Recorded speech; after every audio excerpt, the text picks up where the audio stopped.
ចិត្តមិនកើតបាទព្រោះថាកម្ពុជាយើងត្រូវការឈ្នះឬក៏ត្រឹមតែមួយស្មើដើម្បីឡើងទៅវគ្គពាក់កណ្ដាលដាច់ព្រាត់បាទដែលជាប្រវត្តិសាស្ត្ររបស់ខ្លួនបាទអញ្ចឹងកម្ពុជាមិនមែនតែនទៅនៅក្នុងតង់ទី1បាញ់មិញគួរតែរកបានច្រើនជាងនេះណាប៉ុន្តែដោយសារតែការផ្្លាត់តិចដែលធ្វើឲ្យខ្សែប្រយុទ្ធរបស់យើងមិនអាចស្វែងរកគ្រាប់បន្ថែមបានក្រោយពេលដែលយ៉ាវសាហ្វីគាត់អាចសុទ្ធបញ្ចូលទីបានតាមរយៈបាល់ពេណាំងទីនៅក្នុងនាទីទី5យើងទៅមើលរូបភាព highlight តង់ទី1ឡើងវិញបាទនេះគឺជាការប្រកួតទី25បាទនៅក្នុងការវិលជុំក្នុងពូលទាំងពីរពូលត្រូវការប្រើប្រាស់អស់25ប្រកួតអញ្ចឹងនៅសល់4ប្រកួតទៀតនៅសល់29ប្រកួតទើបរកឃើញឈ្នះចាញ់ថាតើក្រុមណាខ្លាចជាជើងឯងក្រុមនៅក្នុងពូល A ក៏បានរកឃើញថាមានអ្នកឡើងទៅហើយបាទគឺក្រុមបាល់ទាត់វៀតណាមដែលបាន13ពងពេញបាទហើយក្រុមអូស្ត្រាលីមាន10ពិន្ទុមីយ៉ាន់ម៉ាម៉ាឡេស៊ីមាន7ពិន្ទុសិង្ហបុរីមាន3ពិន្ទុនិងហ្វីលីពីនមាន2ពិន្ទុអញ្ចឹងវៀតណាមនិងអូស្ត្រាលីឡើងទៅហើយអូស្ត្រាលីក៏ដឹងហើយថាត្រូវទៅប៉ះថៃបាទបន្ទាប់ពីថៃនោះគឺមាន12ពង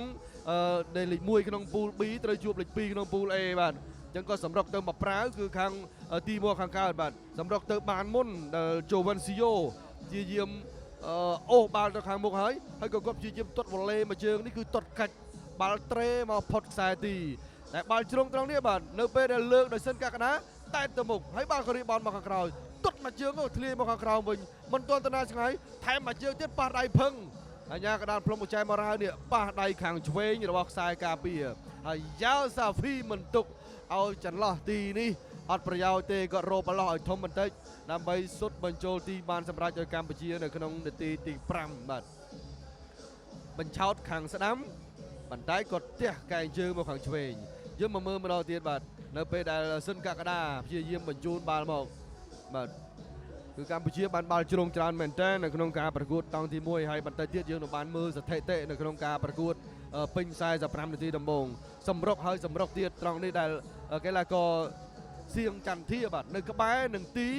តែគាត់លោតបច្ឆិតទៅគឺអ្នកចាំទីក៏អាចបែរចាប់បាល់ឆក់បានភ្លាមសម្រុកមកម្ដងទៀតក៏សុទ្ធខុសគោលដៅពីខាងក្រុមកម្ពុជាដោយកីឡាករសានគឹមហេង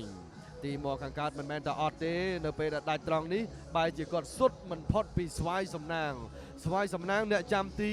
ដៃទី3បាទរបស់ក្រុមបាល់ទាត់កម្ពុជាអ៊ុយ16ក៏ប៉ុន្តែសំខាន់ហ្នឹងគឺខ្សែប្រយុទ្ធកីឡាករជូវិនស៊ីយ៉ូអាសាស៊ីយ៉ូស៊ីមេណេសធ្វើមិនបាននៅចុងម៉ោងនៃតង់ទី1បាទរត់បញ្ឆាបក្រោយពេលដែលបានបាល់ជ្រុងបាទតែមួយជើងនេះក៏ reflect ឡើងទៅខាងលើសិនកកដាជំនាញខាងបញ្ជូនបាល់ជំនាញខាងបង្កើតឱកាសគ្រោះថ្នាក់ឲ្យក្រុមបាល់ទាត់កម្ពុជាវាលុកទៅលើក្រុមបាល់ទាត់ទីមកខាងកើតដូច្នេះលទ្ធផលជាបណ្ដោះអាសន្នគឺកម្ពុជាបាននាំមុខ1-0ស្ថិតិនៅក្នុងការប្រកួត45នាទីដំបូងនេះជឿថាកម្ពុជា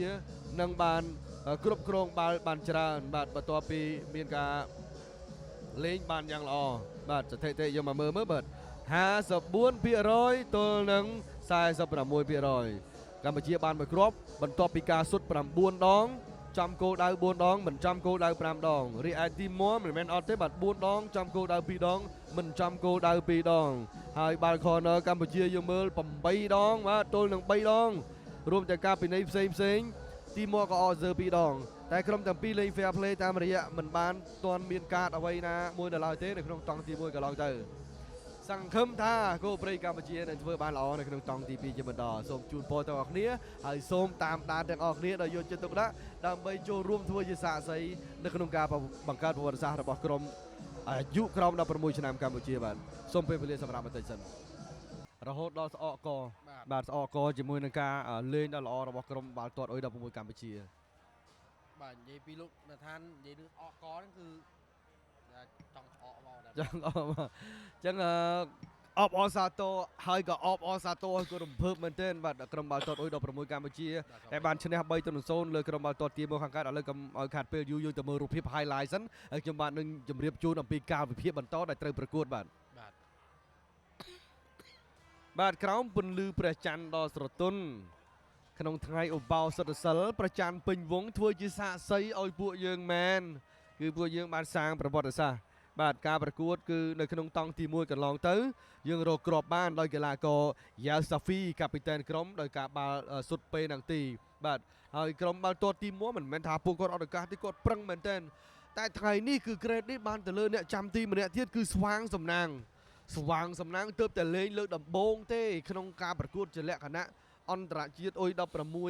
ដណ្ដើមពានពេលនេះគឺគាត់ធ្វើបានបាទហើយកាប់មួយជើងនៅក្នុងនាទី51របស់ក្រុមកម្ពុជាដោយកីឡាករហេងទីណាតែមិនបានសម្រេចបាទអ្នកចាំទីក៏ព្យាយាមជួយសង្គ្រោះបាល់ជាបន្តបន្ទាប់ណាតាលីណូបាទដែលសង្គ្រោះបាល់បានច្រើនបាទត្រង់នេះបាទមួយជើងជោកឡើងទៅគឺវិសទៅហើយបាទវិសទៅហើយបាល់ជ្រុងរបស់ក្រុមបាល់ទាត់កម្ពុជាបាទឃ្លៀមកដែលជារឿយបាល់ជ្រុងគឺតែងតែធ្វើឲ្យបង្កើតឲ្យមានស្ថានភាពគ្រោះថ្នាក់បាទទីបំផុតអ្នកដែលរកគ្រាប់បាល់បានសម្រេចគឺកីឡាករម៉ៅពិសិដ្ឋរកគ្រាប់បាន2-0នៅក្នុងនាទីទី54ឲ្យក្រុមបាល់ទាត់អុយ16កម្ពុជានៅពេលដែលកីឡាករ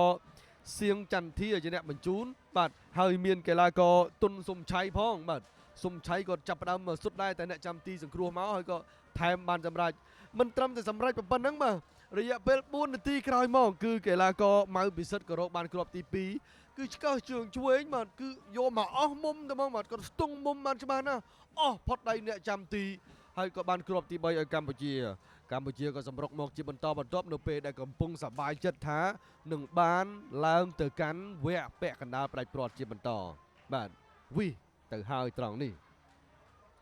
នៅនាទី76ទីម័រឱកាសដ៏គៀកបំផុតនៅពេលដែលទាត់កាត់ស្លាបស្ដាំពីអាន់តូនីញ៉ូដាកូស្តាទៅក៏អ្នកជំនួយខាងឆ្វេងគឺលោតមិនបានល្អបាទហើយនាទីទី78ទៀតសោតបាទការព្យាយាមអូសហើយក៏ការព្យាយាមលើកនោះគឺត្រូវបានសង្គ្រោះដោយស្វាងសំណាងហើយអ្នកដែលរីបោនថែមបាល់ភ្ញាក់ព្រឹបហ្នឹងក៏មិនបានចំគោលដៅនៅក្នុងនាទី79បាទនៅការប្រកួតរបស់ក្រុមបាល់ទាត់កម្ពុជាគឺអ្វីដែលសប្បាយចិត្តបំផុតគឺប្រិយមិត្តបាទប្រិយមិត្តគាត់បានទស្សនាការប្រកួតមួយប្រកួតទៀតតាមរយៈលទ្ធផល3-0នេះអញ្ចឹងបើយើងរាប់ពិន្ទុវិញម្ដងបាទគឺកម្ពុជាឈរនៅលេខ2ប្រកួត4ប្រកួតឈ្នះ3ចាញ់1មាន9ពិន្ទុពីក្រោមក្រុមបាល់ទាត់ថៃដែលមាន12ពិន្ទុពេញរីឯឡាវមាន4ពិន្ទុទី1ខាងកើតគឺនៅមាន4ពិន្ទុដដែលកំសត់តែប្រុយណេទេប្រុយណេគឺថាមិនបាន1ពិន្ទុរាប់សោះហើយក៏មិនបានសុទ្ធចូលគ្រាប់ណាសោះដល់ក្រុមបាល់ទាត់នៅពេលដែលពួកគាត់ជួបដូច្នេះទស្សនិកជននឹងបានទស្សនាការប្រកួត2ប្រកួតទៀត2ឈុតទៀតបាទនេះ ball position សិនបាទកម្ពុជាគ្រប់គ្រងបាល់ដល់ទៅ 63% រកបាន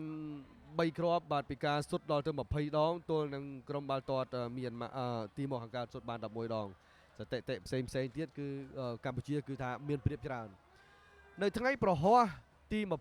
21ខែកក្កដានេះពលគឺខាងស្អែកគឺក្រុមបាល់ទាត់ថៃជួបជាមួយនឹងក្រុមបាល់ទាត់អូស្ត្រាលីរីឯកម្ពុជាយើងបាទមក3:30នាទីអញ្ចឹងកម្ពុជាយើងជួបជាមួយនឹងក្រុមបាល់ទាត់វៀតណាមនៅម៉ោង6:30នាទីកុំភ្លេច My TV នឹងធ្វើការផ្សាយផ្ទាល់ជូនលោកអ្នកទៀតខាងស្អែកជួបគ្នាជាបន្តខ្ញុំបាទទាំងពីរនាក់នឹងក្រុមការងារទូរទស្សន៍ My TV សូមជម្រាបលាបាទ